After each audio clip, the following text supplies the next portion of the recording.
낭만서점 27회 두 번째 트랙 시작합니다. 안녕하세요. 저는 제주소년 박경원입니다. 네, 안녕하세요. 평론 쓰는 허입니다. 네. 지난 방송 여러분 잘 들으셨나요? 박경원 씨와 처음 했던 방송인데요. 어떻게 들으셨는지 모르겠습니다. 네. 제가 어린 시절에 예. 굉장히 감명 깊게 읽었던 존 머시 이야기라는 작품을 했고 또 저희들의 첫 방송이기도 했는데 흥미로운 책이기도 하고 분량이 작기도 하고 해서 부담 없이 저희들이 예. 첫 방송을 잘 무엇보다 했던 것 같습니다. 볼륨이 적다는 것에 네. 저는 큰 그렇죠. 기쁨을 느꼈습니다. 네. 사실 낭만서점을 제가 거의 한 1년 이제 진행을 했는데 가장 힘들었던 순간은 물론 보람이 있습니다만 두꺼운 책을 연달아 했을 때 굉장히 그렇죠. 절망적인 마음이 듭니다. 네. 그리고 얇은 책으로 우리가 1시간 넘게 이야기를 나눠 봤는데도 불구하고 이야기거리는 참 많았어요. 네. 그래서 사실 1시간이 아니라 저는 한 2시간 해도 더 얘기할 수 있었겠다라는 생각도 네. 했습니다. 그만큼 이제 제가 유년기를 바탕으로 유년기가 배경이 되는 그런 자전적 소설들을 워낙 좋아하고 네. 딱 그렇게 쓰여진 소설이었기 때문에 많이 와닿았던 것 같습니다. 아마 또 많은 분들께서 존 머시 이야기 책장이 그냥 꽂혀져 있던 그 책 오랜만에 펴보시지 않았을까 네, 그런 기대도 좀 해보고요. 네.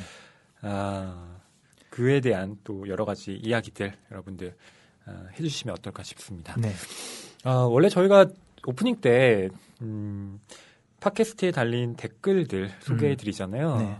그런데 소개해드릴 댓글이 없습니다. 그렇죠. 이유가 뭘까요?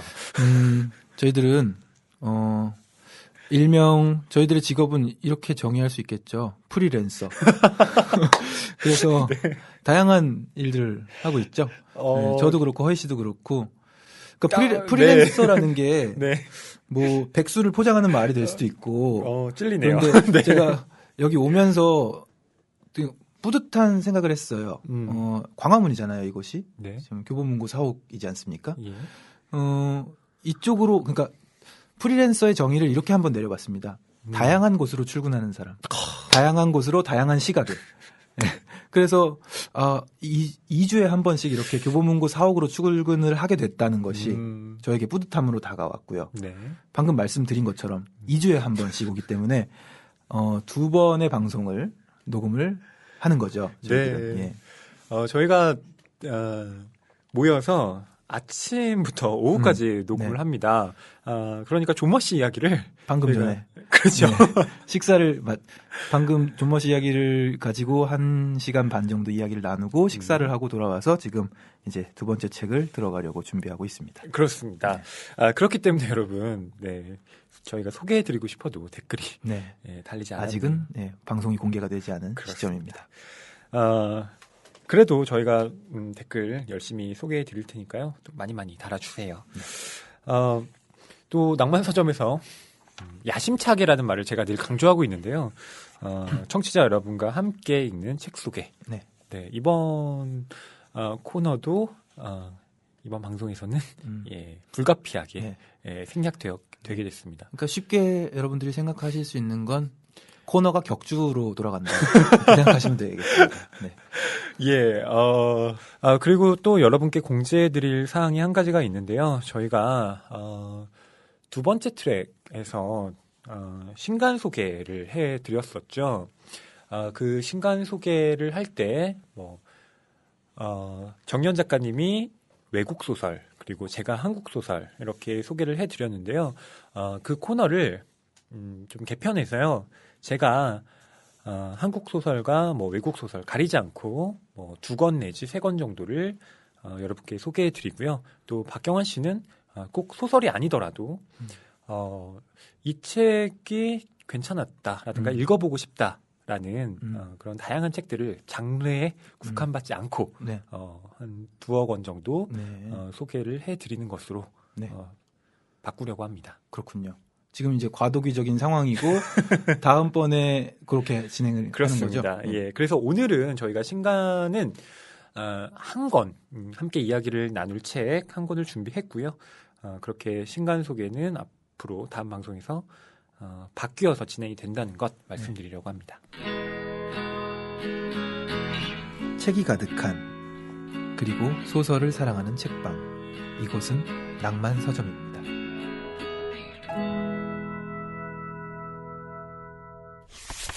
자, 그럼 오늘 디테일하게 같이 이야기를 나눠볼 책은요. 어떤 책이죠? 네, 오다 마사쿠니라는 작가의 책에도 수컷과 암컷이 있습니다라는 소설입니다. 네. 제목만 봤을 때는 뭐 에세이집 같기도 하고 네. 소설 제목이라고 별로 다가오지 않고 굉장히 낯간지러운 이야기가 있을 것 같기도 하고 네. 그러니까 정말로 책에 수컷과 암컷이 있어서 뭐 교미를 하고 새로운 책이 태어나고 이런 이야기일 거라는 예상이 잘 안 되고 책을 수컷책, 암컷책 이렇게 비유해서 이 문체가 이러면 이런 책은 수컷이다. 지금 냉정과 열정 사이 생각하고 계신 거 아니에요? 일종의 그렇죠. 네. 네. 자한 우한처럼. 그렇죠. 네. 냉정과 열정사에도 그 표지 디자인 색깔부터 다르잖아요. 네. 파란색과 분홍색이었던가 주황색이었던가 그런 것처럼 이 소설의 제목만 보고는 저는 결코 이런 내용을 예상하지 못했어요. 예. 네, 그냥 감수성이 풍부한 어떤 작가의 비유라고 생각했거든요. 네. 아니더군요. 그렇습니다. 정말로 네. 책에 수컷과 암컷이 있다는 겁니다. 네. 네. 일종의 뭐 판타지라고 해도 네, 그렇죠. 네, 괜찮을 만한 작품인데요. 네. 실제로 이 오다 마사쿠니라는 작가가 그 일본 판타지 노블 그 대상을 받으면서 또 유명해진 작가이기도 하거든요. 그런 점에서 이 환상적인 요소라는 건 이 책에서 네. 정말 때려야 뗄 수 없는 그런 요소고요. 제 3회 트위터 문학상도 받았대요. 정말 재미있는 국내 소설 1위에 선정되며 네. 걸출한 이야기꾼으로 저력을 입증받았다. 그렇습니다. 그 일본에는 그 서점 직원들이 추천하는 책들이 있습니다. 그건 뭐 평단에 평론가들이 이거 재밌다가 아니라 정말 책의 최전선에서 일하시는 분들이 이거 내가 읽어봤는데 독자들과 함께 읽고 싶다. 그런 그 이야기성을 가진 작품들을 추천을 하는데요. 바로 거기에 또 선정이 되기도 했는데 이 오다마 사쿠니 작가에 대한 소개를 뭐 좀 해드릴게요. 네. 이 작가는 한국에는 처음 번역되었는데요. 1974년 일본 센다이에서 태어났고요. 그 대학에서는 정치학을 또 전공했다고 합니다. 2009년에 가정폭력에 시달리는 소년과 또 과대망상에 사로잡힌 노숙자의 이야기를 그린 증대파에게 고한다라는 작품으로 제21회 일본 판타지 노블 대상을 수상하면서 작가로 데뷔를 합니다. 책에도 수컷과 암컷이 있습니다는요. 그의 두 번째 작품이고요. 일본에서는 2012년에 출간이 된 책입니다. 그런데 한국에는 최근 3월에 출간이 됐죠. 네. 그래서 책 뒤편을 저는 늘 살펴보는 버릇이 있는데 네. 2015년 3월 11일 1판 1쇄. 네. 1판 1쇄를 가지고 있습니다. 저도 1판 1쇄예요. 1판 1쇄를 가지고 있다는 게 또 의미가 있을 것 같아요. 나중에 몇 판까지 나올지 모르겠지만. 네. 항상 그 유명한 책들의 경우에도 그 당시에 나온 초판본, 특히 1쇄는요. 나중에 갈수록 값어치가 올라갑니다. 그거 갖고 있으면 그렇군요. 예, 뭐 이제 평론 쓰는 입장에서 이런 얘기하면 좀 그렇지만 돈이 됩니다. 비싸져요. 그렇죠. 예, 희귀사족이 되기 네, 때문에. 잘 가지고 있어야 될 것 같습니다. 네. 이 책에도 수컷과 암컷이 있습니다. 네. 라는 제목에서 알 수 있듯이 이건 그야말로 책에 대한 이야기입니다. 네. 참 어떻게 이 작가의 꾸려나가고 있는 이 판타지성을 설명드려야 할까? 한 구절을 예로 들어드리는 게 괜찮을 것 같은데요. 네, 말씀을 좀 해주시죠. 그러니까 수컷 책과 암컷 책이 있어서 암컷 책은 실제로 표지를 자세히 살펴보면 가슴도 좀 나와 있고 네. 굴곡도 좀 있고 이렇다는 얘기예요. 예. 그리고 궁합이 맞으면 책과 책이 밤 사이에 흔들흔들 교미를 해서 다음날 아침에 아기 책이 서책이 네. 여기서 말하는 환서라고 하죠. 환서라고 하는 책이 탄생을 한다는 거죠. 예. 그래서 책장을 이렇게 살펴보다가 이런 책이 내가 있었나 하는 증상을 경험했다면 그건 환서가 있다는 증거다. 이런 얘기를 하는데 네. 여기서 예를 들어 사르트르와 까미의 책을 붙여놓으면 절대로 아이가 태어나지 않는다. 절대 궁합이 맞지 않는다.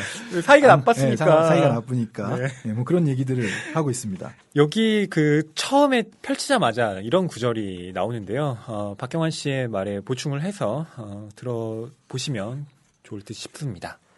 잘 알려지지 않은 사실이다만 서책에도 수컷과 암컷이 있다. 그렇다면 이목을 피해 밀회를 거듭하고 때로는 서책의 몸으로 페이지를 섞어서 방사에도 힘써 심지어 대를 이을 자식도 낳는 것이 당연한 이치. 터럭만큼도 기억에 없는 책이 시침 뚝대고 서가에 꽂혀 있는 것을 보고 어라 싶어 고개를 갸웃하는 일은 간혹가다 있으나 꼭 깜빡깜빡하는 머리가 그 책을 산 기억을 고스란히 상실한 탓이라 할 수는 없으며 실제로는 그 같은 성인의 사정이 기여하는 바가 크다. 네. 약간 의고체로 된 문투예요. 네. 그렇죠?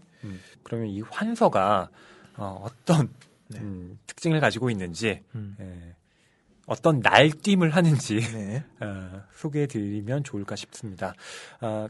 경환 씨가 읽어주시면 어떨까요? 네. 서책의 위치를 바꾸지 말지어다 라는 규칙을 어긴 이튿날 아침 나는 펄럭펄럭 퍼덕퍼덕하는 요란한 소리에 잠이 깼다. 새가 날개를 치는 효과음을 아마추어 영화에 넣으려고 시험삼아 책 등을 잡고 종횡무진으로 흔들어 봤는데 도무지 새 같지 않군 하는 듯한 소리였다. 실제로 그런 소리였다. 눈을 번쩍 뜨니 책 한 권이 책 등을 천장으로 향하고 흡사, 박쥐나 나비처럼 온 방안을 펄럭펄럭 날아다니고 있었다. 안 되지 안 돼 하고 생각했다. 책이 하늘을 날아다니면 종이가 상한이 안 되고 저런 것이 보이니 다시 자지 않으면 안 된다. 하지만 물론 둔기로라도 얻어먹지 않는 한 바로 잘 수 없다. 그때 툇마루 장지가 벌컥 열렸다. 잠옷을 걷어질러 핏줄이 비쳐 보이는 희멀건 다리를 드러낸 요지로가 그렇지 않아도 거대한 눈을 더욱 크게 부릅뜨고 문지방 위에 우뚝 서 있었다. 널브러져 있는 손자 따위 안중에도 없는 듯 그 눈은 천장에 닿을 듯 말 듯 제주 좋게 날아다니는 서책만을 뒤쫓고 있었다. 벼랑간 요지로가 사뿐히 도약했다. 갈팡질팡 도망쳐 다니는 서책을 오른손으로 획 잡더니 내 이부자리 바로 앞에 가볍게 착지했다. 놀랐다. 공중을 날아다니는 책을 보고 놀랐는지 그것을 익숙한 동작으로 보기 좋게 잡은 요지로를 보고 더 놀랐는지 아니 물론 둘 다이겠지만 좌우지간 놀란 나머지 나는 죽은 신용을 했다. 요지로가 몸을 굽히는 게 느껴졌다. 자는 척하는 내 위로 몸을 덮어 씌우듯 하며 빤히 내려다보는지 눈꺼풀 저편이 어둡게 그늘졌다. 히로봉, 너 책을 제자리에 안고 잤지? 하늘에서 말씀이 내려왔다. 이름을 불린 나는 살며시 한쪽 눈을 뜨고 요지로의 표정을 살피며 네 하고 잘못을 고백했다. 요지로의 손 안에서 책은 아직도 방금 낚인 요상하게 네모난 물고기처럼 퍼덕거리고 있었다.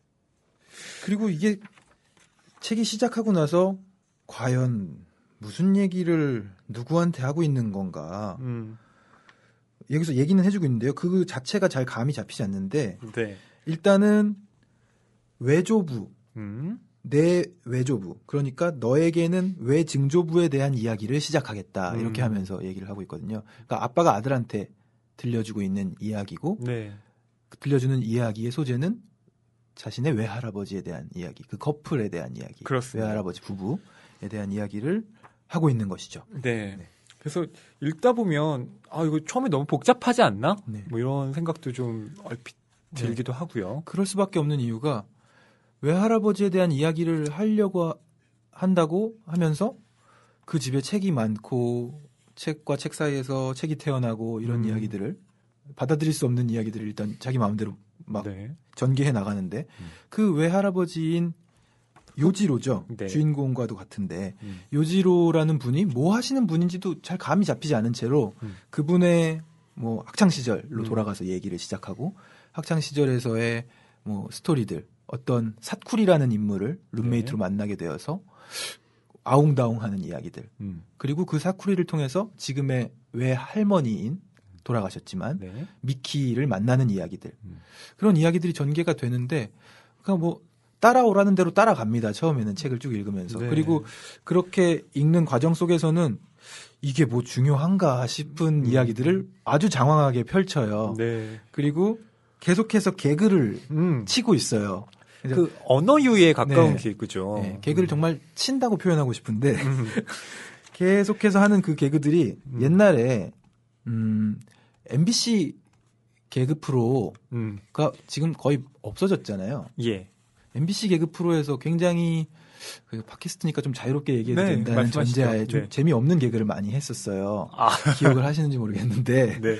웃으면 보기 와요 말씀하시는 건가요? 아니죠. 그것보다는 나중 시대인데 이제 그러니까 개그 콘서트라든지 우차싸 이런 코너들은 굉장히 히트를 쳤는데 네. 거기에 경쟁하면서 MBC 개그가 굉장히 쇠퇴했던 시기가 있어요. 기억이 납니다. 네. 예. 그 시기에 뭘 했냐면은 짜증날 땐 짜장면, 우울할 땐 우울면, 복잡할 땐 볶음밥, 탕탕탕탕 당수육 이런 게 있었어요. 제가 우와. 너무 재미없어서 기억을 하고 있어요. 그리고 또 뭐가 있었냐면 뭐야 막 이렇게 해요. 그러면 예. 목인 뭐야 모기장수지 이런 유행어가 있어요. 아. 미는 거죠. 그럼 그런 얘기를 하면은 장난해? 그럼 장난 아니고 막내세 이런 게 있었어. 그건 우차싸인가? 그러니까 네. 아무튼 이 책 초반부를 읽는 동안 지금 이제 아버지가 아들한테 해주는 이야기 속에 예. 이 못지않은 예. 재미 없는 것도 아니고 있는 것도 아니고 일본 말로 봐야 잘 알겠고 뭐 이런 개그들이 네. 계속해서 나옵니다. 네. 뭐 예를 들어서 하나 소개해드릴게요. 예, 해드리면 좋을 것 같은데요. 예를 들어서 하나 소개를 해드리면 7, 8년 전쯤일까? 내 어머니가 내 초등학교 졸업 문집을 봤을 때 일이다. 장래희망 베스트 3를 각자 발표하는 코너가 문집에 있었는데 무엇을 감추랴? 나는 3위로 소설가라고 썼다. 이것만 해도 집행유예 없이 징역 4년 정도다. 하지만 이것은 나락에 이르는 3단 뛰기 호흡에 지나지 않았다. 왜 그런가 하면 2위로 중설가 그리고 1위로 대설가라고 썼기 때문이다. 사형 확정이고 재심 청구도 불가다. 대중소의 3단 구조 농담을 생각해낸 초등학교 6학년적 나의 마음은 항룡처럼 날아올라 이제 평생 밥 굶을 일은 없겠다. 이 개그 하나로 세계를 제패할 수 있겠다고 생각했다. 예, 이런 내용이거든요. 예. 아, 들으시면서 여러분, 야, 이거 진짜 이런 얘기구나. 네. 아, 책을 덮어버리고 싶다라는 생각이 드셨을지도 모르겠습니다만. 아, 소설가, 중설가, 대설가. 예. 이 개그 하나로 세계를 제패할 수 있겠다 생각했던. 네, 경환 씨가 또 이 소설의 대략적인 이야기를 지금 해 주셨는데 네. 조금 덧붙여서 뒤에 줄거리를 마저 네. 말씀을 좀 해주시죠. 그러니까 일단은 이렇게 앞부분을 읽어 나가다가 이게 도대체 무슨 얘기를 하고 싶은 소설인가 싶어서 옴기니의 말 쪽으로 먼저 페이지를 넘겨봤어요. 주로 쓰는 방법이죠. 아우, 예, 대략적인 내용을 파악하기 위해서. 아주 좋죠. 그런데 옴기니의 말 시작하자마자 굉장히 흥미로운 말이 있습니다. 예. 먼저 부탁 말씀부터. 책 읽을 때 후기부터 보는 일이 비일비재한 역자이지만 이 책은 기왕이면 다 읽고 난 뒤 후기를 읽어주시면 좋을 것 같다. 이렇게 돼 있네요. 그럼에도 불구하고 전 읽었습니다. 예. 역시 못 알아듣겠더군요. 다 읽지 않은 채로 이게 무슨 이야기인지는. 네. 역자의 말이. 그런데 도움이 많이 됐어요. 이렇게 비유를 하더라고요. 이상한 나라의 앨리스와도 같은 네. 아주 계속해서 파생되는 전개들. 그래서 그냥 굵직한 스토리가 중요한 것이 아니라 계속해서 그 상황에서 또 이야기가 막 번져나가는 것처럼 그런데 다 읽고 나면 절대적으로 굵직한 스토리가 있는 이런 소설이었던 거죠. 아. 그래서 이야기는 이제 대략적으로 어떻게 전개가 되냐면 그 요지로라는 할아버지. 네. 할아버지의 직업은 이제 정치학자였습니다. 네. 그리고 많은 TV 패널로 나아가서 그런 아까 말씀드렸던 것과 같은 개그를 네. 이렇게 치시면서 패널로 활동하시는, 그래서 TV에도 얼굴도 비치시고 약간은 유명 인사였던 것 같아요. 그럼요. 큰 유명 인사였던 것 같아요. 네. 네. 그리고 그 할머니인 요지로의 부인은 미키짱인데 요분은 짱. 네. 친근하네요. 네. 요분은 이제 글쓰기나 글 읽기가 잘 되지 않는 그쪽의 감각이 많이 죽어 있고 그림 그리기를 좋아하는 네. 천재적인 화가였던 거죠. 그렇습니다. 난독증이었던 것 같아요. 네. 제가 보기에는. 그런데 중간에 꽤 감동적인 부분이, 그럼에도 불구하고 두 사람의 연애를 위해서 이 요지로는 글을 쓰지 않고는 못 베기는, 글 읽지 않고는 못 베기는 그런 거의 증세를 활자 보이는- 중독자에 가까운 그렇죠. 사람. 그런 사람이거든요. 그런데 답장은 필요 없으니 나는 쓰지 않고 못 베기니 이 연애 편지를 씁니다 하면서 굉장히 길게 편지를 써나가고, 할머니인 미키가 연애 시절에 자신의 난독증을 극복하고 답장을 쓰는 짧지만 네. 의미 있는 답장들, 뭉클하게 다가왔던 것 맞아요. 같아요.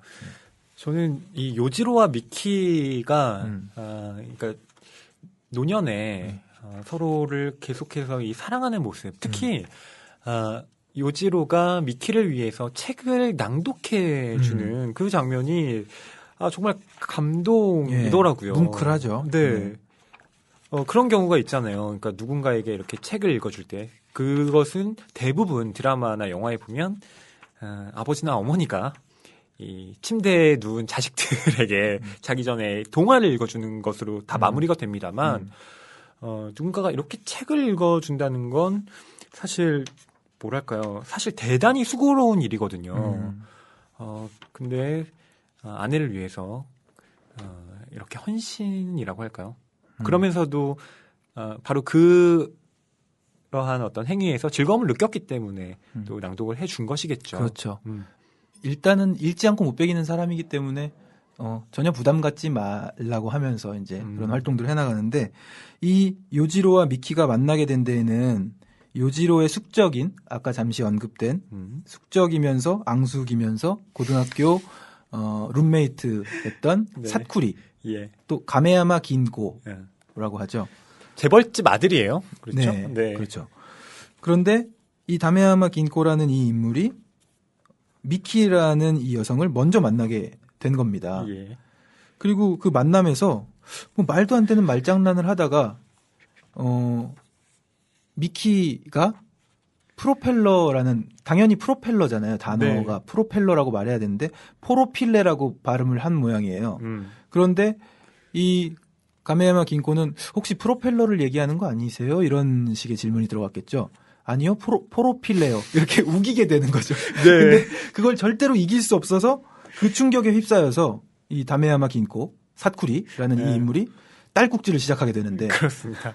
딸꾹질이 시작돼서 100년 딸꾹질이라는 예. 이제 애칭을 얻게 되고, 그게 바로 가메야마 긴고라는 본명에서 스루야마 샤쿠리라는 그렇죠. 그 가명, 필명으로 바뀌게 된 계기이죠. 이유기도 합니다. 네.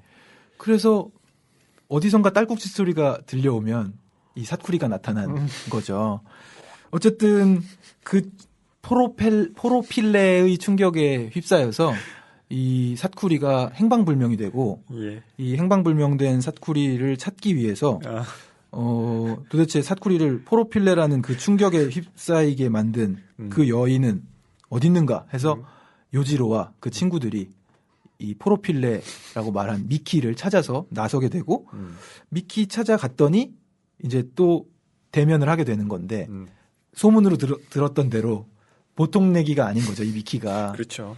그래서 그 대면의 장면에서 이런 대화들이 오갑니다. 먼저 미키가 프로펠러 씨 친구인가요? 엥? 하고 대답합니다. 프로펠러 씨 친구예요? 엥? 들리면서 뭘 그래요? 아니, 이건 프로이트가 말하는 부인이라는 방어 기제의 하나로 요는 점점점 이렇게 하면서 서로 대화를 하는 가운데 어쨌든 이제 기싸움이 있고요. 네.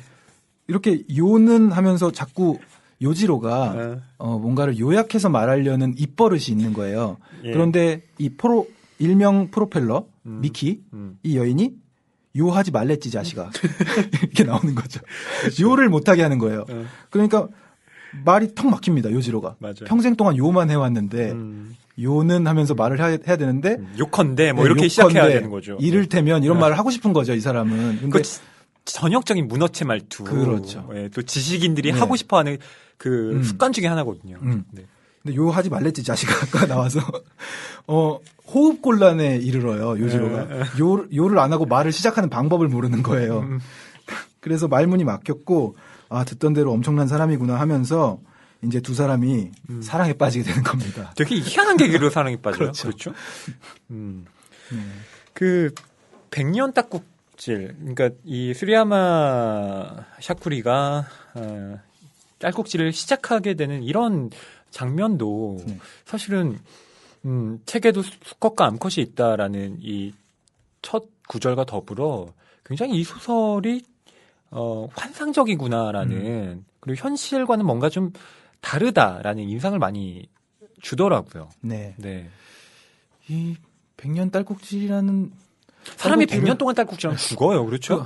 너무 곤란이. 고통스럽게 느껴져요. 그렇죠. 그리고 이건 나중에 나오는 부분인데 그 사쿠리라는 인물이 편지를 맞아요. 글씨를 쓸 때 글씨가 한 번씩 이렇게 꺾여 있다는 거죠. 딸꾹질의 흔적이. 그렇죠. 딸꾹하면서 이렇게 글씨 올라가는 쓰면서 딸꾹을 거죠. 한 번씩 했으니까 예, 고통스럽겠다는 생각도 듭니다. 예. 네. 그런데 이 샤쿠리라는 인물도 앞에서는 조연 아니야? 그냥 뭐 이러다 사라지는 거겠지. 네. 라고 독자들이 예상하기 쉽지만 나중에 아주 중요한 또 역할을 합니다.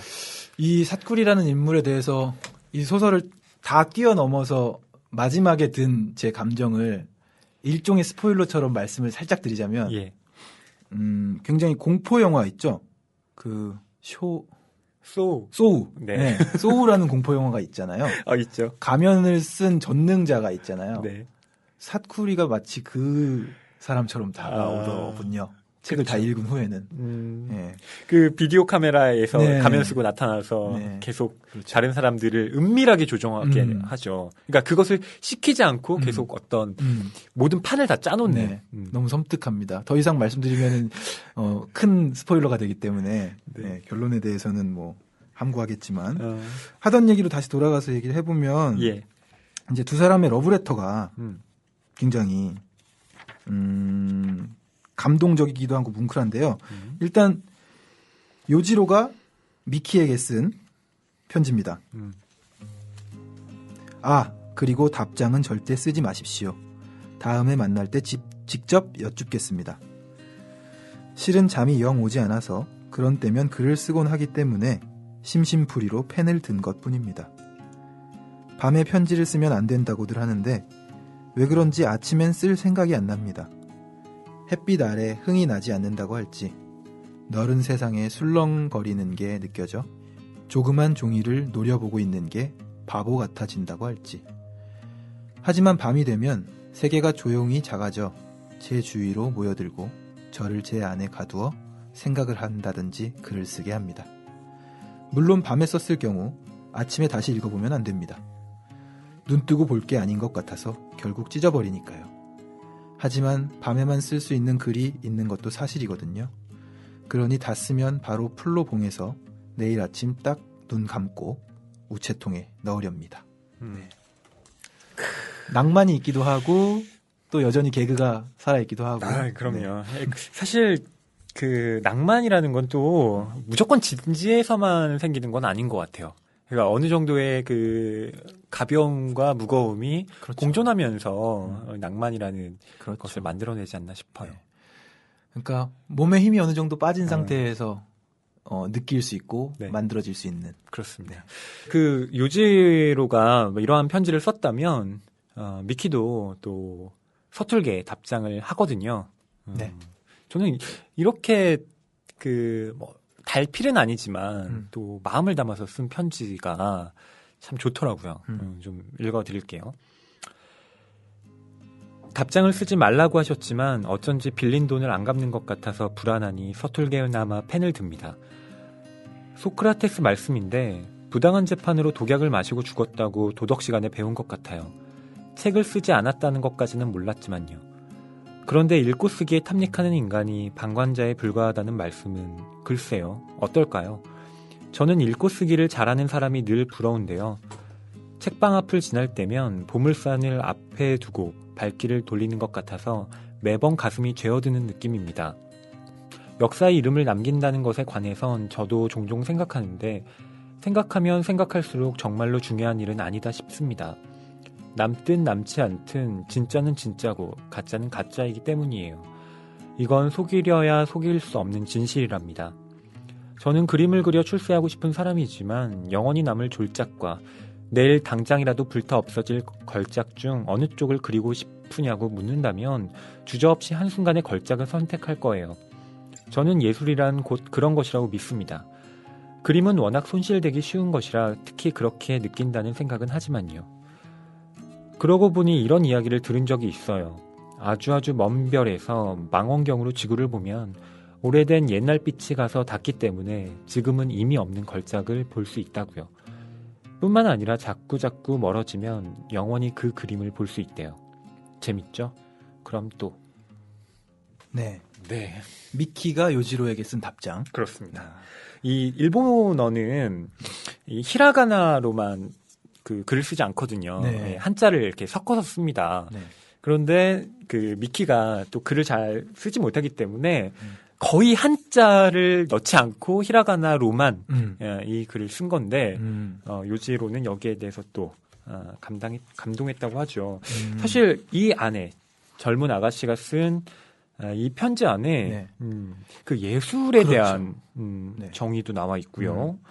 또 뭐랄까 그 영혼에 대한 관점도 네. 나와 있습니다. 이것이 그냥 저는 뭐 잠깐 등장한 거겠지라고 초반에는 그렇게 생각했는데요. 이 소설을 다 읽고 나니까 이게 굉장히 중요한 함의를 갖고 있구나 싶더라고요. 그러니까 미키라는 인물이 정말 전형적인 예술가라는 생각이 들고요. 네. 그리고 실제로도 그림을 통해서 예술 활동을 하고 있는 것이고. 그런데 미키의 어린 시절에 대해서도 소설 중에서 언급이 되거든요. 글을 쓰지 못하고 읽지 못하고 하니까 잘 읽지 못하고 하니까 부모님들도 많이 걱정을 하시고 뭐 너는 안 돼. 뭐 이런 이야기들을 많이 들었나 봐요. 네. 그런데 그리는 것을 통해서 그림만으로도 표현이 되고 이야기가 될 수 있는 세상이 있을 거야. 나만의 세상이 있을 거야라고 생각하고 그 예술혼을 불태운 끝에 이런 요지로도 제압하고 사쿠리도 제압할 수 있는 예술적 능력을 네. 갖춘 게 아닌가. 그러니까 훨씬 더 미키라는 인물이 직관적이에요. 요지로나 샤쿠리 같은 경우는 계속 무언가를 그러니까 추상적으로 어떻게든 언어화시켜서 그렇죠. 표현을 하려고 하는데 그 언어를 뛰어넘는 하나의 직관으로서 모든 것을 통찰해 버리죠. 맞아요. 그러니까 좀 무심결에 한 인물이 떠올랐는데요. 예. 제가 함께 팀을 하고 있는 제주소년의 유상봉 군이 직관적이에요. 아 그래요? 네. 네. 선택하는 것들, 네. 곡을 쓰는 방식, 네. 곡에서 들어가는 가사라든지 내용들, 네. 그려내는 그림 같은 것들이 네. 직관적이에요. 아 별로 이렇게 그냥 그렇죠. 뭐 뭐 이렇게 많은 고민을 가만히 있다가 통해서 이렇게 그렇죠. 선택을 하시는군요. 네. 그래서 그 직관적인 활동을 하기 위해서 방해 요소가 되는 것들을 많이 쳐내면서 살아가고 있어요. 예를 들면 어떤 건가요? 예를 들면 서울에 살지 않는다는 거. 아 유혹이 네. 많으니까. 그렇죠. 아니 네. 서울에서 살면 귀찮은 일이 너무 많으니까. 예.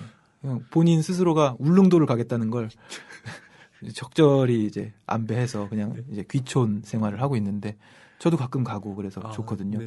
근데 이제 그런 교류 속에서 제주소년 음악도 그렇고 이제 저희 두 사람이 노래를 계속 하려면 네. 이 감각이 있어야 되겠다는 생각을 좀 자주 해요. 아. 네. 그냥 생활인으로서 아까 말씀드렸듯이 여기저기로 출근하는 프리랜서로 살아가면 네. 여기저기로 출근할 뿐이지 회사원이랑 다를 바가 없잖아요. 그렇죠. 출근을 매일 한다는 그냥 정해진 면에서. 틀 안에서 계속 사는 거죠. 예. 그걸 벗어날 필요가 있고 조금 더 철 없을 필요가 있고 그런 것들을 아마 미키는 능수능란하게 하고 있는 사람이 아닌가. 굳이 얘기한다면 그 제주소년에서 박경환 씨가 요지로의 역할에 가까우신가요? 네. 요지로와 미키로 나눈다면 그렇게 되네요. 그런 궁합. 네. 아, 네. 좋은데요. 네. 네. 좋은 궁합인 것 같습니다. 그러니까 저희가 지금 줄거리 소개를 이렇게 쭉 해드리면서 네. 계속 사실은 요지로와 미키의 삶에 대해서만 얘기를 했단 말이죠. 네. 그렇기 때문에 그 소설 중간까지 읽으면서 든 생각은 도대체 왜 할아버지인 요지로와 또 할머니 미키의 이야기를 왜 손자인 히로시가 그것도 자기의 아들인 게이타로에게 하는 것일까? 네. 계속 의문이 드는 거예요. 그렇지 않으셨어요? 맞아요. 무슨 얘기를 해주고 싶은 것일까? 그리고 의문은 들었지만 이런 시시껄렁한 농담이 계속되는 걸 보고 그냥 별 볼 일 없겠구나. 그냥 하는 얘기구나. 뭐 이런 생각을 중간까지는 했어요. 그래서 저는 이 책을 제가 추천해 드렸잖아요. 네. 이거 하자. 네. 그러니까 신간 중에 이 책이 좋을 것 같다라고 추천해 드리고 읽으면서 사실은 저 중간까지 읽고 경환 씨에게 사실 사과의 말씀을 드리려고 굉장히 준비하고 있었어요. 이거 미안하다, 진짜. 이거 두 번째 방송인데. 이렇게 망치면 어떡하지? 이런 생각을 정말 많이 했거든요. 저는 뭐 중간까지 읽고 그 정도까지는 아니었어요. 책을 그래요? 바꿔야겠다는 생각까지는 아니었지만 이제 이 책이 도대체 중간까지 왔는데 이런 얘기를 하고 있으면 앞으로 어떻게 되는 건가 하는 궁금증은 생겼죠. 그리고 책의 성격상 이게 지금 그러니까 중간쯤에 네네. 뭐 되게 결말에서 나올 법한 사건들이 막 등장해요. 예. 예를 들어 요지로가 어떻게 죽었는지에 대한 사건의 언급 같은 게 맞아요. 중간에 있단 말이죠. 그건 끝에 나올 법한 그러고 나서 소설 끝날 줄 알았거든요. 네. 근데 아직 이만큼 남아있고. 네, 그때 시작이더군요. 네. 그렇죠. 그러니까 제가 낭만사점 청취자 여러분께 지금 꼭 드리고 싶은 말씀은 이 책의 초반부만 보고 이거 재미없다. 좀 지루한데 이렇게 생각하시면 이 책의 진가를 놓치실 수 있다는 걸 분명히 말씀드리고 싶습니다. 네, 그러니까 이 책은 사실 전체를 다 읽고 나야 네. 사실은 그랬구나라는 걸 다시 앞으로 돌아와서 천천히 복귀할 수 있는 그런 소설이라고 생각해요. 덧붙여서 더 오버해서 말씀드리면 네. 이 장수가 있잖아요. 뭐 1장부터 20장 정도까지 있는 것 같아요. 19장까지 읽어도 읽은 게 아닙니다. 20장까지 읽어야 돼요. 네, 그렇더라고요. 네, 그러니까 저희가 약간 지금 말씀을 드리기에 제약을 좀 스스로 저희가 건 것은 네. 결말을 노출해서는 안 된다. 네, 그렇죠. 라는 네. 지금 저희의 어떤 암묵적인 합의가 있어요. 네. 피해가면서 말씀드리기가 지금 많이 힘드네요. 굉장히 어려워요. 그러니까 저 같은 경우는 사실 어떤 영화나 소설에서 스포일러는 공개해도 괜찮다는 쪽의 입장을 취하고 네. 있거든요. 만약 그것을 공개했을 때 이 작품이 망가진다면 그건 좋은 작품이 아니라는 그렇죠. 쪽이에요. 저는. 그런데 제 의견을 밀고 나가자니 이 책이 나온 지 얼마 안 됐어요. 네. 1판 1쇄지 않습니까? 그래요. 그래서 초반부터 너무 공개해드리기가 사실 좀 민망스러워지는 부분도 있습니다. 방금 하셨던 말씀에 동의가 되는 그런 어떤 기사를 봤는데 네. 그 대학교에서 그냥 시험 시간에 감독이 없어야 한다. 그리고 출석을 부르는 것은 필요가 없는 행위다. 네. 대학교에 등록금 내고 왔으니 와서 수업을 듣든 안 듣든 대학생들 스스로 성인이 판단할 문제고 네. 만약에 시험 시간에 감독이 없어서 학생들이 뭘 보고 컨닝을 해서 쓴다면 그리고 베껴서 써가지고 점수가 잘 나오는 문제라면 시험 문제가 잘못된 것이다. 이런 얘기가 있어서 제가 굉장히 감동 깊게 본 기사 중에 하나거든요. 방금 하신 말씀이 약간 통하는 것 같아요. 네. 그 스포일러를 통해서 책이 이렇게 낮아진다면 네. 그거는 스포일러 문제가 아니라 작품성의 문제다는 얘기니까. 하지만 이 책은 스포일러가 있어서는 안 될 것 같습니다. 꼭 작품성이 떨어진다는 얘기는 아니고요. 네. 스포일러가 있어서는 안 되고 결말이 중요한 것 같습니다. 그러니까 저는 그 스포일러라고 저희가 지금 감추고 있는 부분이 이제 거의 마지막 부분에 나오잖아요. 그걸 읽고 정말 뭐랄까 그 망치로 머리를 한 대 얻어맞은 느낌이었어요. 소름 돋았어요, 저. 네. 이거였구나. 그래서 이토록 긴 장광설이 필요했구나. 네, 네. 야. 네. 지금 방금 했습니다. 경환 씨와 제가 동시에 야라고 했는데 네, 그것이 무엇인지는 여러분 또 직접 읽어 보시기를 네. 제가 말씀드리고요. 그 중요한 어떤 전환의 계기라고 할까요? 그러니까 책에도 암컷 수컷이 있고 네. 이들의 어떤 삶이 그리고 요지로가 비밀을 갖게 되는 결정적인 장면이 네. 요지로의 그 전쟁 참전에 있습니다. 네. 예, 그 부분도 꼭 언급을 하고 넘어갔으면 하는 부분인데요. 그렇죠. 예, 그 부분으로 넘어가기 전에 스토리적으로 살짝 짚어보자면 굉장히 장황하게 주변 이야기들을 한다고 말씀드렸잖아요. 네네. 지금 한 8장 정도에서 하는 얘기는 요지로의 아버지인 그러니까 증조 할아버지의 이야기를 또 하는 거예요.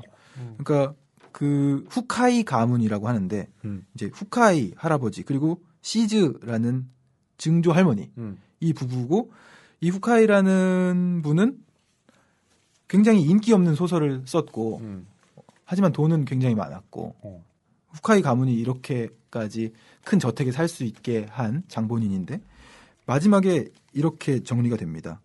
그러니까 후카이 쇼타로라는 인물인데 쇼타로가 타계한 바로 그날 참된 예술가는 아내를 굶기고 자식을 발벗기고 칠순 노모에게 생계를 돕게 하는 한이 있어도 자신의 예술 외의 일은 아무것도 하지 않는다. 라고 희곡에 쓴 바 있는 조지 버나드 쇼가 94살의 나이로 죽었다. 후카이가가 그럭저럭 부유한 지주가 아니었다면 어쩌면 쇼타로도 글을 쓸 만큼 비참하게 살 수 있었을지도 모르지. 이렇게 비꼬고 있는 거거든요. 네.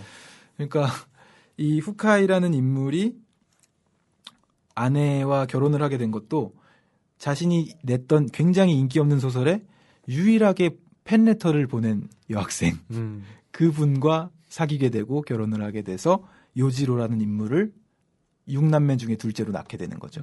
그래서 그 6남매에 대한 설명도 장황하게 또 나오게 됩니다. 예. 그러니까 이 집안에 대한 얘기인데요. 그것이 이제 대를 계속 위로 올라가면서 그 주변 부 얘기까지 함께 아우르는 구조를 취하고 있는데 그런 점에서 본다면 또 환상성이라는 측면까지 고려해서 이야기를 한다면 저는 그 얼마 전에 또 타계했죠. 마르케스의 100년 동안의 고독이라는 작품이 있는데 거기서도 이제 그 집안의 역사를 계속 거슬러 올라가면서 또 쭉 이어지는 어떤 연대기를 이 환상성과 결합시켜서 쓰고 있거든요. 흔히 말하는 그 마술적 리얼리즘이라고 하는 그 창시자인 가브리엘 그 가르시아 마르케스의 이 작품이 떠올랐는데 물론 성격은 다릅니다만 만약 100년 동안의 고독을 책이라는 키워드를 넣어서 일본 특유의 색채를 입혀서 쓴다면 바로 이 책에도 수컷과 암컷이 있습니다가 되지 않을까 하는 그런 생각이 들었는데요. 네.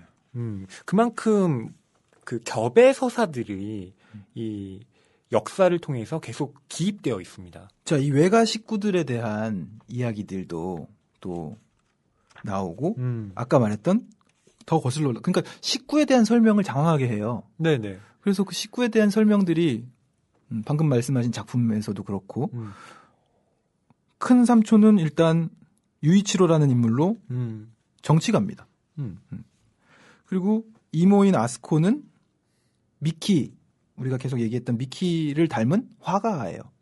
그리고 작은 삼촌은 소스케라는 인물인데 음악가입니다. 그리고 방랑자예요. 네. 어디로 와서 어디로 가는지도 모르고 그리고 이제 지금 글을 쓰고 있는 히로봉의 엄마인 리스코라는 인물이 있는 거고요. 네. 이렇게 형제들이 소개가 되고 있고 후카이가에도 6남매인데 뭐 특징적인 것들을 좀 얘기를 해드리면 셋째 아들 다다나오는 태어난 직후 퉁퉁 부은 눈으로 세상을 둘러보더니 엉뚱한 곳으로 나왔다는 양 곧바로 눈을 감고 죽었다. 이게 그러니까 6남매 중에서 가장 짧은 언급이에요. 네. 셋째 아들은 그렇게 해서 태어나자마자 죽었다는 이야기죠. 그래서 이런 장황한 가족들에 대한 설명도 이거 한 번 하고 말겠지라는 느낌이었는데 소설을 읽어 나가다 보니까 필요한 언급들이었더라고요. 네. 네. 이거 계속 스포일러와 연관되어서 말씀드리기 주저스럽지만 그 영화 인터스텔라에 네. 보면 과거와 현재, 미래가 이렇게 한꺼번에 중첩되는 그 순간들, 계속 그 어떤 시공간이 뒤틀리면서 서로 교직하는 그런 장면들이 나오는데요. 그것과 지금 경환 씨가 말씀해 주신 그런 장면들이 연관이 있습니다. 네, 그렇군요. 네, 그렇게 이해를 해주시면 어떨까 싶고요. 저는 네. 이 책에 대한 어떤 습벽이라고 해도 좋을 것 같은데 이 책이라는 욕망에 대해서 또 이야기를 해보고 싶더라고요. 요지로가 손자인 히로시에게 이렇게 말을 합니다. 자기 손자한테 히로시라고 안 하고 히로봉이라고 네, 얘기해요. 히로봉이라고 히로봉? 뭐 이렇게 그렇죠. 실제로 네. 그 환각제 이름을 얘기도 하기도 하고요. 그런 거군요. 그것도 네. 말장난이었군요. 네, 말장난이었어요. 네. 히로봉. 이렇게 말을 하는데요. 이 히로봉, 책이란 말이지 읽으면 읽을수록 모르는 게 늘어나는 거야. 이놈이고 저놈이고 죄 자기 뇌를 살찌우겠다고 지식을 먹지만 사실은 책 쪽이 인간의 뇌를 먹는 거다. 아니, 뇌만이 아니지. 혼까지 같이 먹어. 그렇긴 해도 나처럼 여기까지 오면 이제 읽는 걸 그만둘 수 없단 말이지. 참치하고 마찬가지다. 히로봉, 너 그거 아냐? 참치는 헤엄치는 걸 그만두면 숨을 못 쉬어서 죽는다더라. 그러니까 나 같은 학자도 활자 읽는 걸 그만두면 숨이 안 쉬어져. 히로봉, 거기 책 좀 집어줘라. 그래, 그 책. 어서 내가 활자를 읽게 해줘. 제발, 어서. 에이, 날 죽일 셈이냐? 그렇게 해서 요지로는 결국 책과 서로 먹고 먹히는 끝없는 격투를 평생 이어갈 것을 선택했다. 어쩔 줄 모르겠는 심경으로 면학을 계속해서 지는 세계를 굴복시키기 위한 도구가 아니게 되었고 배운다는 것, 배울 수 있다는 것 자체가 어느새 기쁨이 되었다.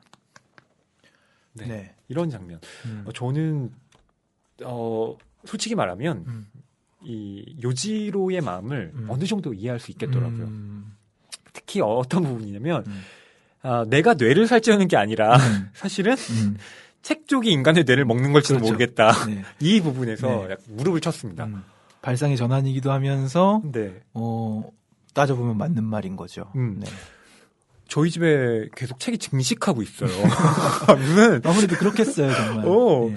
아니 책에 수컷과 암컷이 이렇게 붙여놓으면 교미해서 새로운 책이 태어난다고 하잖아요. 정말 그런 것처럼 어느 순간 이렇게 알고 보니 제 방이 이렇게 책으로 둘러싸여져 있는 거예요. 감옥처럼. 그리고 그 책을 둘 데가 없어서 막 이렇게 거실로 빼고 네. 그다음에 다른 방으로 막 침범시키고 베란다에 쌓아두고 이렇게 되더라고요. 그거를 나를 한번 잡아서 용달을 한번 부르세요. 용달이야. 그다음에 알라딘으로 한번 가보세요. 여기 교보문 거예요. 중고 제가 정리할 일이 한 번 있어서 네. 중고 음반들과 중고 책들을 그렇게 넘겼더니 네. 50만 원이 나왔습니다. 오, 중고로 그렇게 하기 쉽지 않아요. 정말 많았어요. 그래서 다 집 평수를 위해서 예. 넓히기 위해서 제가 좀 해봤습니다. 근데 그게 제가 왜 그렇게 처리를 할 수가 없냐면요. 이게 언젠간 필요하겠지. 이런 생각 때문에 처리를 못 하겠더라고요. 그렇죠. 네. 그러니까 특히 제가 어느 때 그런 걸 느끼냐면 평론을 쓸 때요. 꼭 평소엔 잘 모르고 있다가 이 책이 필요해라고 생각하는 순간들이 있습니다. 나온 지 된 좀 그렇죠. 옛날 책들. 네. 그런 경우에는 막 그 찾기가 너무 힘들고 대표적인 예로 지난주 존머 씨 이야기가 저한테 됐어요. 그렇죠. 그런 거. 그 책이 어딘가에 있을 텐데 그럼 분명히 알라딘에 갖다 팔지 않았던 것 같은데 어디 있는지 잘 모르겠고 그래서 맞아요. 그러니까 받았습니다. 못 버리게 되고 계속 쌓이더라고요. 어느 순간 저는 그 책을 보면서 내가 왜 이렇게 다 읽지도 못하는 책을 계속 사는 걸까? 나는 돈도 없으면서 왜 내 수입의 절반 이상을 책 사는 데 쓰고 있을까? 네. 스스로 약간 그렇죠. 한심해지는 생각도 지금 들더라고요. 정확히 요지로가 짚어준 거네요. 사실은 책 쪽이 인간의 뇌를 먹는 거다. 오, 그렇습니다. 네. 그러니까 그 학자들, 특히 뭐 저도 이제 평론을 쓰게 되면서 이 배우는 것 그리고 글을 쓰는 것 쪽에 이제 제 삶을 한번 걸어보겠다고 온 건데요. 뭐 아직까지 후회는 하지 않습니다만, 네. 뭐랄까요? 이 삶을 추천하고 싶진 않나요? 왜요? 많은 분들이 우러러 보고 있는 것 아니 같은데. 전혀 그렇지 않고요. 예, 그래서 나중에 만약 제가 이제 새로 세상을 태어난다면 저는 좀 그 음악을 해보는 그 지금 그러시군요. 또, 예, 그런 삶을 살아보고 싶다는 생각도 많이. 기타는 좀 치시나요? 저 잘 못 칩니다. 칠 줄은 아시나 보네요. 네, 조금. 조금. 네. 지금 제가 무슨 번데기 앞에서 주름 잡는 것도 아니고요. 공자 앞에서 문자 쓰는 것 같은 느낌이 드는데요. 예. 뭐 레슨 생각 있으시면 언제든지. 예. 알겠습니다. 자, 방금 읽어주신 부분 이후로 쭉 이야기가 전개되는데 이제 충격적으로 다가온 요지로의 죽음에 대한 이야기입니다. 그래서 요지로가 결론부터 얘기하면 비행기 사고로 죽어요. 네. 그리고 이 비행기 사고를 당하게 된 건 어느 다른 구마모토 가쿠라는 대학에 강연을 하러 가게 되는 그런 일이 생겨서 예. 주로 그런 일정이 있으면 아내와 동행을 하는데 아내가 아파서 아내가 다쳤던 거예요. 미키가 청소기 호스를 밟고 넘어지면서 왼쪽 발목을 다쳤다고 돼 있네요. 그래서 혼자 떠나게 된 거죠. 그 강연을 먼 도시로 가면서 그 강연장에서 또 강연을 하면서도 개그를 합니다. 나스메 소세키에 빗대어서 내 아내는 드러누워 있소이다. 나스메 소세키는 나는 고양이로소이다. 요 책 제목을 패러디하면서 말장난까지 하고 청중을 폭소하게 하고. 그렇죠. 그런데 그러고 나서 비가 오니까 아소산이 전혀 보이지 않는군 하고 이제 다른 사람이랑 대화를 나누는데 그 사람이 선생님 그쪽이 아닙니다. 아소산은 뒤쪽입니다. 그러니까 그런가 하고 대답을 했는데 그런가라는 일본 말이 아소인 거죠. 아소산이 저쪽이 안 보이는군. 아소산은 저쪽입니다. 아소 이렇게 되는 거죠. 그러니까 일본 드라마 뭐 이렇게 많이 보신 분들은 아시겠지만 이 아소 이게 그렇죠. 네. 정말 많이 나오거든요. 그런가 뭐 이런 네. 뜻인데 언어 유희를 뭐 계속 하는 거죠. 그러니까 실제로 이걸 만약 일본 독자들이 이 책을 본다면 피식피식 그냥, 웃으면서 피식피식, 예, 정말 네. 그렇게 웃을 거예요. 번역된 것임에도 불구하고 제 책에 지금 크크크가 막 써 있습니다. 지금 크크크 위주로 읽어드리고 있어요. 좋은데요. 네. 네. 그런데 지금 방금 했던 그 아소 말장난이 요지로의 마지막 말장난이었다고 네. 네, 적혀 있습니다. 바로 거기서 이제 집으로 돌아오는 그 비행기 안에서 사고를 당해서 이제 비행기가 추락을 하게 되죠.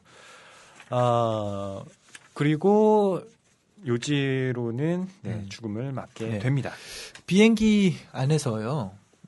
사실 요지로가 창가 쪽 자리였거든요. 원래 배정받은 자리가. 그런데 어느 꼬마 남매와 엄마가 탄 거예요. 그리고 남동생이 떼를 쓰면서 창가 쪽 자리를 하나를 차지한 거죠. 본인들에게 배정된 자리 중에서. 그리고 요지로는 반대쪽 창가 자리를 자신의 자리로 앉아 있었는데 그 누나인 친구가 남동생에게 자리를 뺏겨서 울상이 되어 있으니까 자리를 양보해 준 겁니다. 결론적으로 말씀드리면 비행기 사고가 나고 그 남매 둘만 살아남게 되거든요. 예. 자리를 양보해 주면서 요지로는 결과적으로 죽게 되었고 남매는 살아남게 됐죠. 네. 그 남매도 살아남은 것에 대해서 뭐 하나의 뭐 신문 기사의 미덕처럼 뭐 미담처럼 이렇게 그려지고 끝나지 않을까 싶은데 뒤에 가면 또 반전이 있습니다. 반전에 반전을 거듭하고 네. 이 남매 중에 누나인 사나에라는 여성이 바로 지금 이 소설을 써나가고 있는 히로시 애칭 히로봉의 아내입니다. 네. 그러니까 어떻게 두 사람이 맺어지는지도 사실은 이 책에도 수컷과 암컷이 있습니다. 의 어떤 전체적인 기조와 딱 그 부합하는 그런 장면들인데요.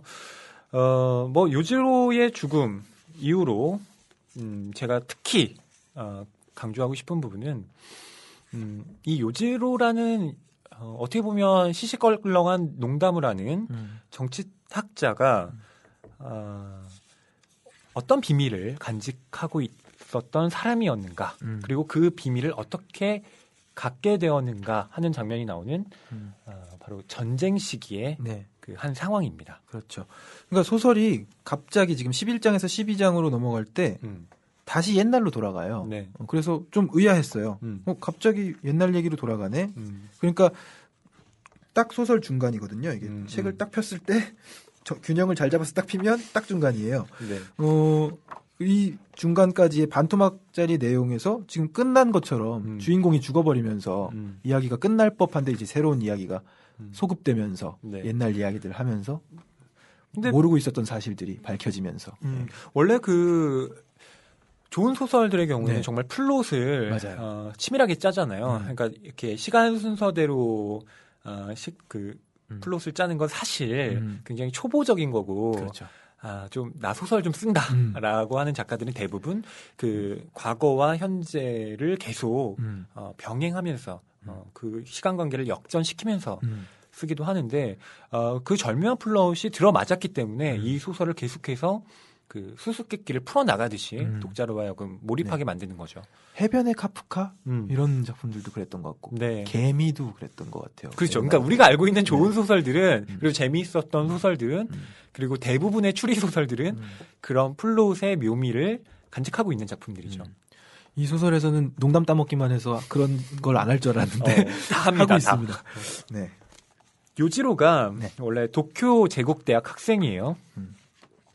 당대 엘리트였고 사실은 전쟁에 참전하지 않아도 됐는데 이 샤쿠리와 관련된 그 사건 때문에 징집을 당하게 됩니다. 네. 그래서 원치 않게 2차 세계대전, 그러니까 일본이 태평양 전쟁을 일으키고 거의 뭐 전 세계로 이 전쟁이 확산됐을 때 일본은 그 일본 군인으로서 이 요지로가 참전을 하게 되고요.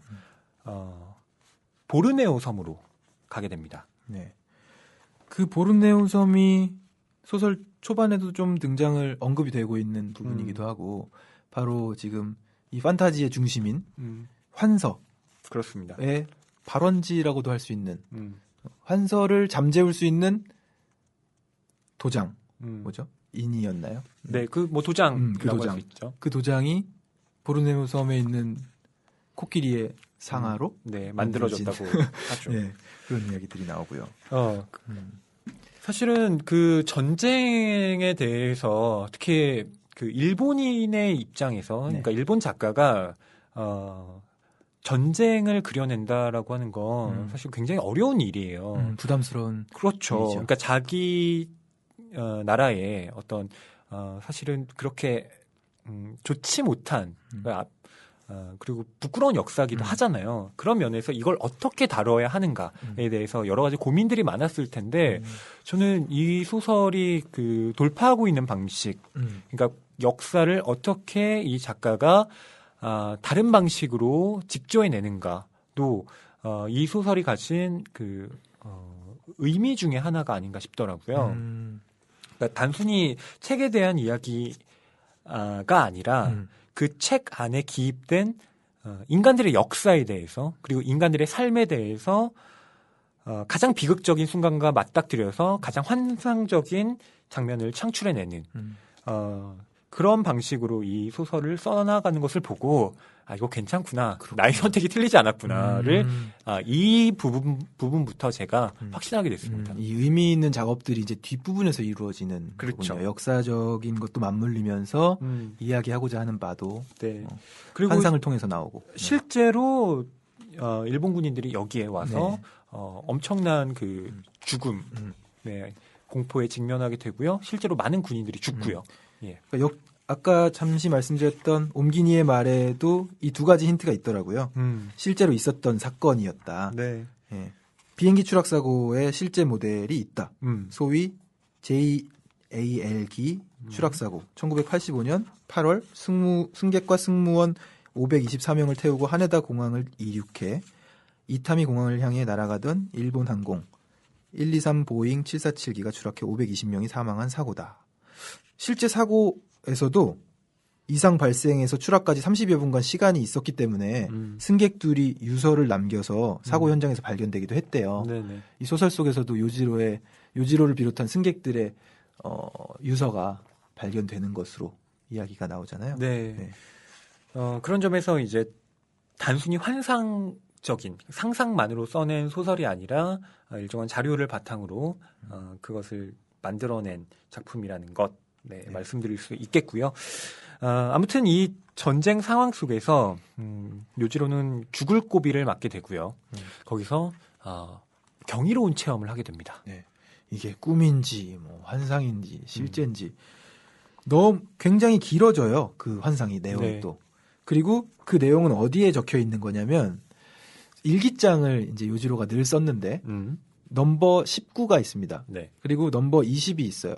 그러면 넘버 19는 징집 직전까지의 일기 내용이고 넘버 20번 일기장은 군대를 다녀와서의 일기예요. 2년은 비어 있어야 되는 건데 19와 20을 책장에 꼽아놨더니 19.5가 탄생한 거예요.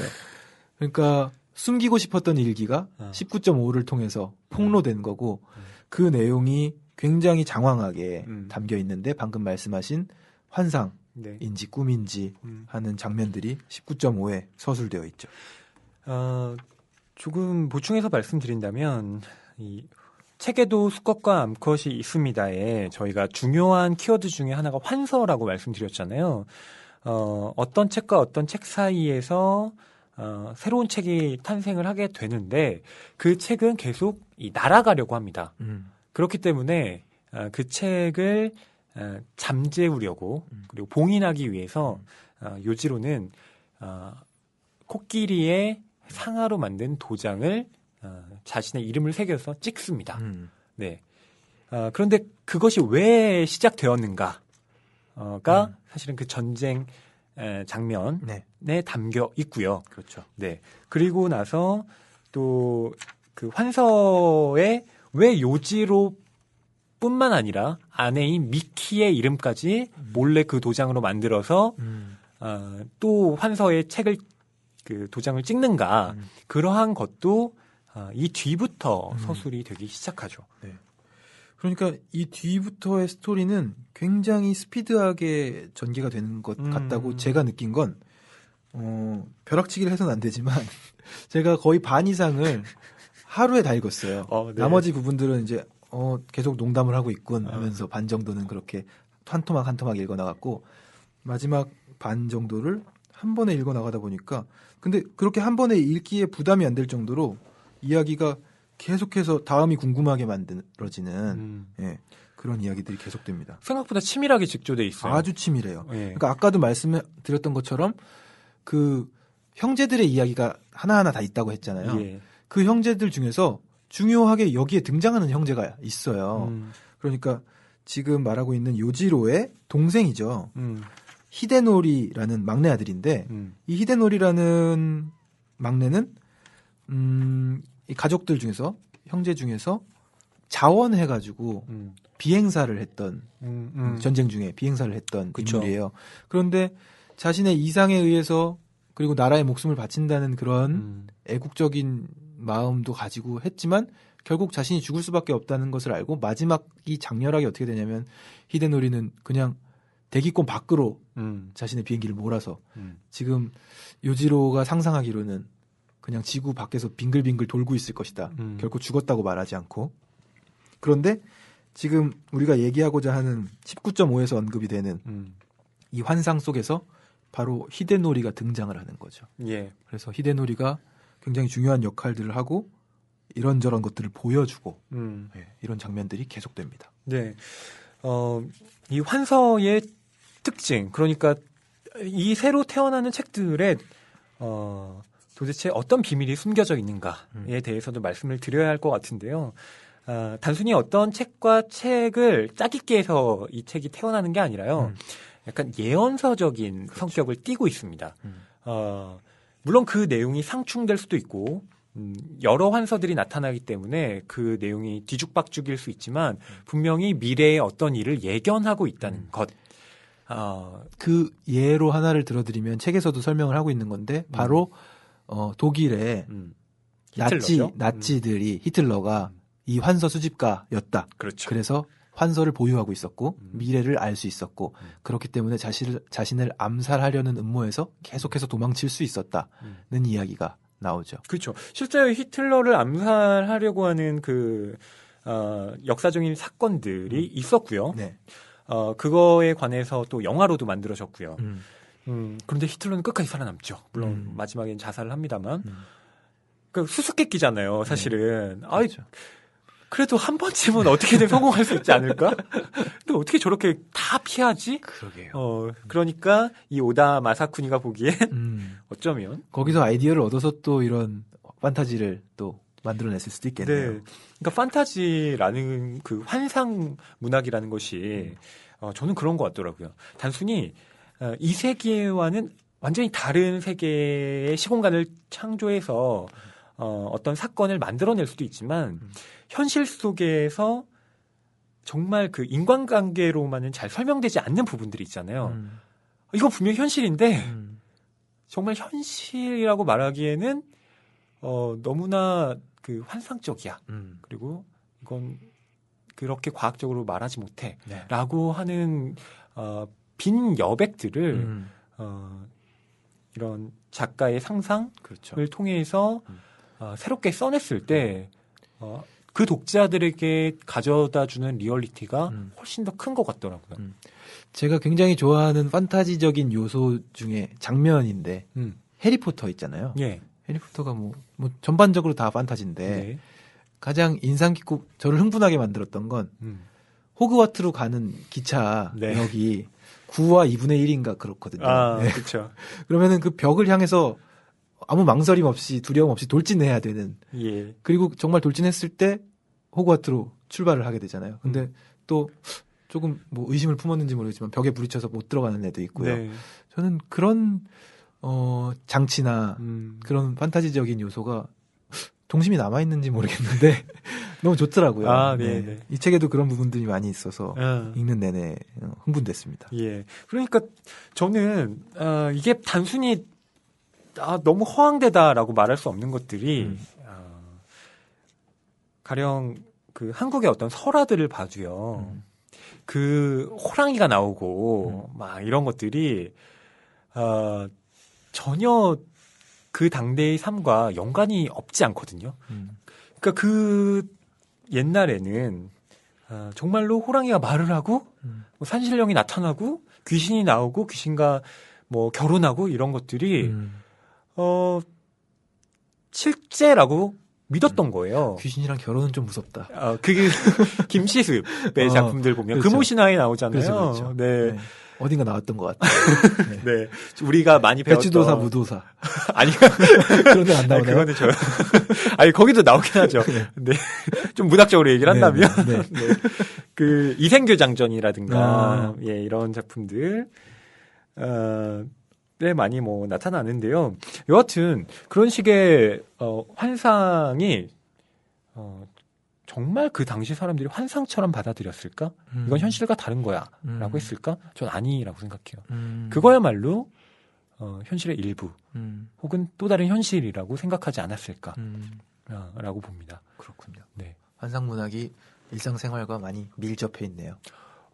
그렇죠. 그러니까 제가 아까 뭐 말씀드렸던 그 마르케스의 마술적 리얼리즘이라는 것도 그냥 리얼리즘이 아니라 어떤 그 막 거기서 100년 동안의 고독에 보면 돼지꼬리를 가지고 태어난 아이라든가 뭐 이런 식의 정말 좀 어떻게 보면 이게 뭐야라고 생각할 그런 장면들이 나오는데요. 그것이야말로 그 마르케스가 그리고 있는 라틴 아메리카의 세계를 그 사실적으로 드러내고 있기 때문에 마술적 리얼리즘이라는 용어가 붙은 거거든요. 그런 면에서 환상으로 드러낼 수 있는 현실의 어떤 공백들을 만들어낼 때 그거야말로 어떤 리얼리즘의 다른 진경을 보여준다. 뭐 이렇게 문학적으로는 말할 수 있을 듯합니다. 네. 혹시 경환 씨는 뭐 워낙 많은 음반들 네. 갖고 계시고 여러 가지 뭐 책이라든가 이런 것도 많으실 것 같은데요. 특별한 네. 뭐 정리 습관 뭐 이런 거 있으신가요? 정리 습관. 그러니까 나는 뭐 가령 음반을 네. 가나뒀습니다. ABC 순으로 다 뭐 정리를 한다던가 뭐 이런 거야. 그런 욕망은 있어요. 하지만 현실적으로 그걸 해내는 행동력이 없어요. 그게 무슨 말씀이시죠? 그러니까 언제나 정리해야 된다는 강박을 가지고 그것들을 바라보는데 실제로는 계속 비슷한 형태로 쌓여 있고 네. 그리고 이제 공간들도 부족하다 보니까 이제 차곡차곡 넣는 음반들의 경우에 애착이 가서 차곡차곡 넣습니다. 근데 그 위에 쌓아요. 그러면은 어떤 일이 발생하냐면 애착이 가는 음반들을 차곡차곡 넣어놨기 때문에 걔네가 깔려 있어요. 그렇죠. 그럼 그거 꺼내려고 되게 고생하고 얘네를 짓누르고 있는 애들은 거의 짐인 거죠. 이사 다닐 때마다 짐이고 건들지도 않고 다시 와서도 또 짓누르고. 네. 그래서 그것들을 더 콤팩트하게 추려내는 게 언제나 다짐인데 또 추려내다 보면은 못 추려내더라고요. 늘 가지고 다니더라고요. 언젠가는 듣겠지. 언젠가는 필요하겠지. 아까 그럼 혹시 얘기하셨던 것처럼 정말 욕망에 의해서 네. 이렇게 구입을 하시고 듣지 않으신 음반들이나 네. 뭐 읽지 않은 책들이나 그런 게 좀 있으세요? 너무 많죠. 아 많으시구나. 너무 많죠. 나만 그런 게 아니었구나. 너무 많은데 언제부턴가는 그게 이제 스마트폰이 상용화되고 디지털화된 시대가 디지털화된 이후부터의 증상인 것 같아요. 저도 다른 네. 사람들과 똑같이 그러면 안 되는데 사실은 제가 그걸 이겨내고 더 습관적으로 음반을 사고 했던 기억들도 있습니다. 예. 그게 2000년대 중반 정도까지 이어졌던 것 같고요. 지금은 정말 걷잡을 수 없이 디지털화되어서 네, 그렇죠. 안타까운 상황까지 온 것 같은데 어쨌든 돌파구를 찾아야죠. 그래서 그럼에도 불구하고 쌓여있는 것들을 절대 뭐 어디로 버리지 못하고 그대로 안고 다니는 습성들이 있죠. 저 같은 경우는 그 집에 사실 뭐 음반은 뭐 많이 없고요. 책이 좀 많거든요. 그래서 저는 당장 필요하고 당장 보고 싶은 책은 제 주변에 배치해 놓습니다. 그냥 제 방에 책상 가까이 놔둬요. 그런데 이건 좀 아무리 둬도 내가 읽지 않겠다. 샀지만 언젠가는 읽겠지라고 생각하는 책들은 점점 이 바깥으로 뺍니다. 저도 그런 책들을 스피커 밑에다 깔아놨습니다. 받침대로 사용하시는군요. 네. 높이가 맞아야 되는데요. 주로 이제 문학 전집 뭐 이런 거죠. 주로 문학 전집들. 네, 전집 중에서도 뭐 읽었다든지 아니면은 뭐 읽더라도 나중에 읽을 것 같다. 뭐 이런 것들 깔아놓죠. 그러니까 제가 그 주변에 그렇게 깔아두는 게 좋다고 생각하는 이유도 어쨌든 제목만이라도 계속 각인되는 효과가 있거든요.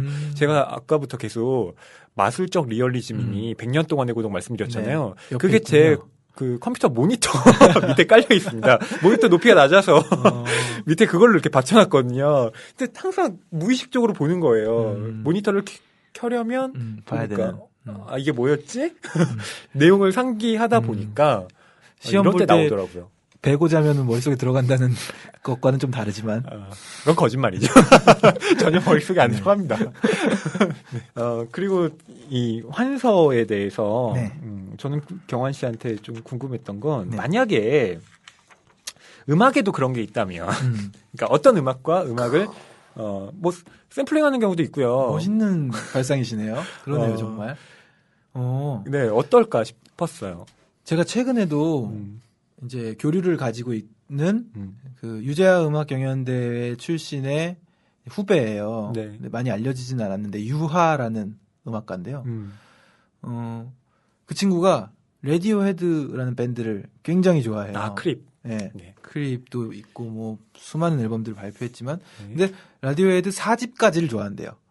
그리고 또 재즈 아티스트인데 칼라블레이라는 피아니스트를 네. 굉장히 좋아한다고 해요. 그 두 팀의 음악은 완전히 다르거든요. 두 뮤지션의 음악은 다른데 그래서 그 얘기를 듣고 가만 생각해 보니까 그 친구가 하는 음악이 이 둘 사이에서 태어난 환서처럼 네, 꼴라주된 방식으로 좀 있군요. 짬뽕이 돼 있어요. 네. 그래서 또 좋은 점들을 취했고 그래서 또 저도 그 두 뮤지션을 좋아하거든요. 그래서 또 나에게 좋게 다가왔구나 하면서 네. 그런 음악 이야기를 나눈 적이 있죠. 딱 지금의 적절한 이해네요. 네.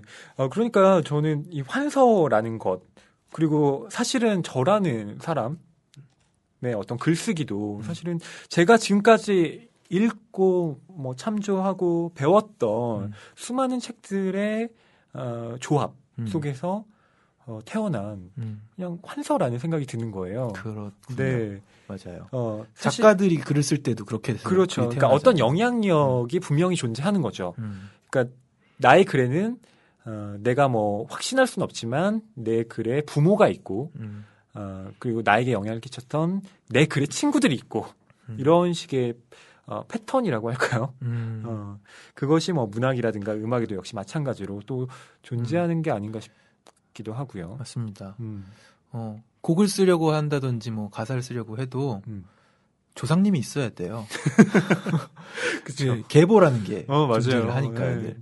그리고 발표할 게 아니라면 그렇게까지 표절을 두려워할 이유도 없고요. 습작으로서 네네. 자꾸 따라해보기도 하고 카피도 해보고 하다가 자신만의 느낌을 반영해서 이제 자신만의 세계를 구축해 나가는 거니까. 네. 그런 이야기들을 학생들이랑 많이 하거든요. 음악을 배우는 학생들이랑도. 그 그러네요. 의미 있는 작업인 것 같습니다. 자신만의 환서를 만들어내야 되는. 네.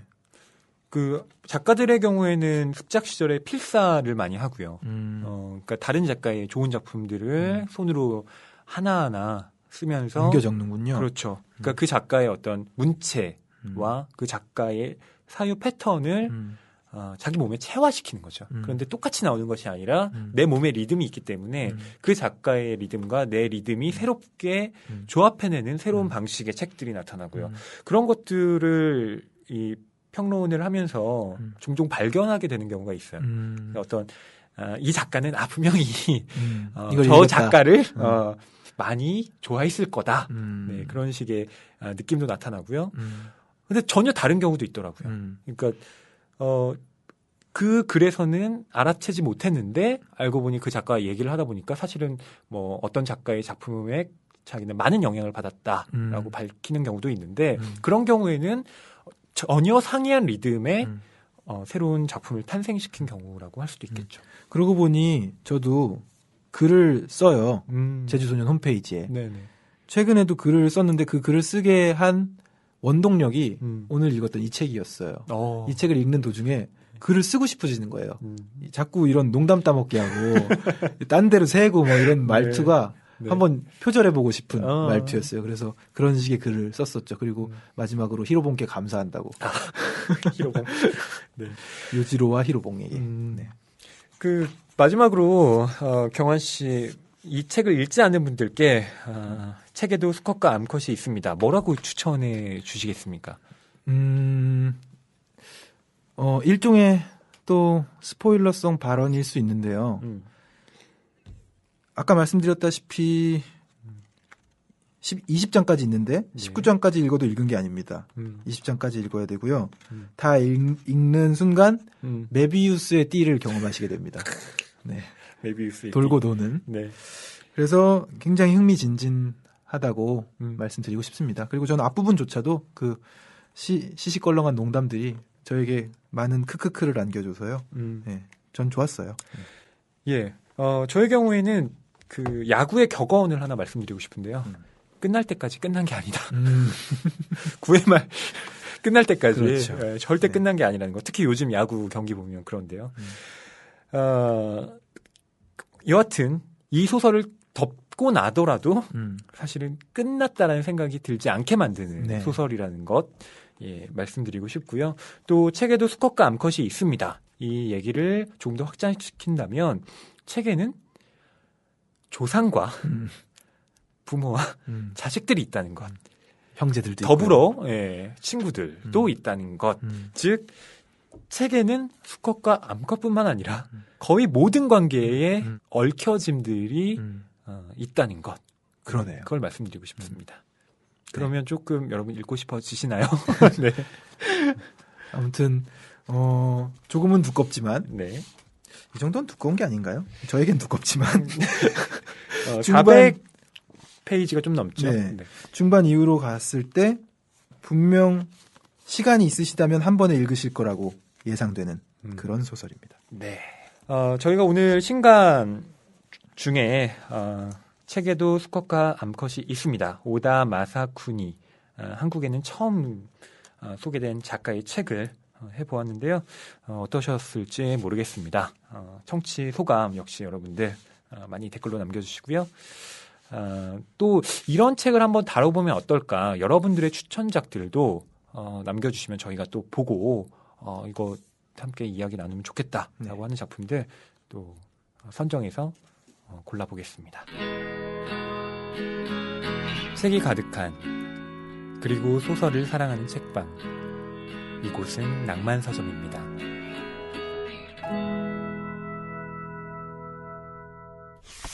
네, 경환 씨 오늘 두 번째 방송, 네. 첫 번째 방송에 바로 이어서 녹음을 했는데 좀 어떠셨나요?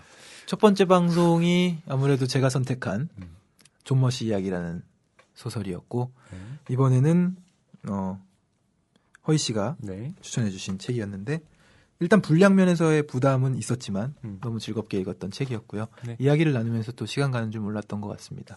책 읽는 즐거움을 점점 여러분과 함께 배워가는 그런 낭만 서점의 DJ, 저 DJ인가요? 그럼요. 네, DJ가 되겠습니다. DJ인가요? 네, DJ이시죠? 네. 네, 오늘 저도 정말 오랜 시간 동안 경환 씨와 첫 번째 방송, 첫 번째 트랙, 두 번째 트랙 녹음을 했는데요. 정말 즐거운 시간이었습니다. 네. 이렇게 이야기를 나눈 것에 대해서 또 호흡이 생각보다 잘 맞구나. 네. 잘 맞는 것 같아요. 이런 스스로 만족스러울 그런 기분도 들었는데요. 네. 여러분께서 또 잘 들어주셨으면 좋겠습니다. 2주간 또 다른 새로운 책을 선정해서 읽는 시간 동안 조금은 힘겨울 수 있으나 또 2주 후에 만나서 책 이야기를 할 생각을 하니까 가슴이 부풀어오네요. 정말요? 네. 너무 즐거운 시간이었기 때문에 네. 커피를 2잔이나 마셔가면서 그러니까 저 지금 각성 효과가 지금 새롭게 나타나네요. 네. 아무튼 다음 이 시간까지 여러분들 또 많은 책들 접하시고요. 저희들의 이야기도 기다려주시고 오늘 방송 소감 남겨주시면 또 소개해드리도록 하겠습니다. 감사합니다.